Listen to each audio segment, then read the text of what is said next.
trendga chiqib ketayotgan mana bu videoni ham ko'rdinglarmi? 3. Bu yoqdan endi shu 3 so'zini top. Ana 3. Ay maşallah. Bittaga topding. Ana 3 qo'yiladi-ku. Ha, ikkinchi topolmading hozir. 6 To'xta, ana bu so'zni o'qi. Ana bu so'zni o'qi. Bu Ha. 7. 7 ni top bu yoqdan. Yeni topishim kerak.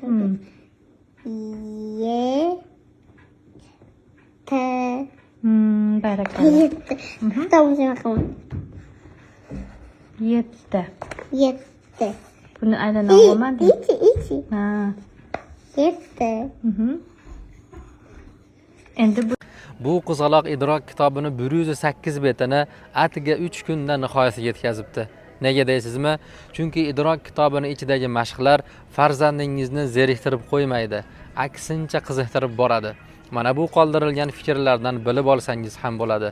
Siz ham farzandingizni bo'sh vaqtini qiziqarli va foydali mashg'ulotlar bilan band qilmoqchimisiz?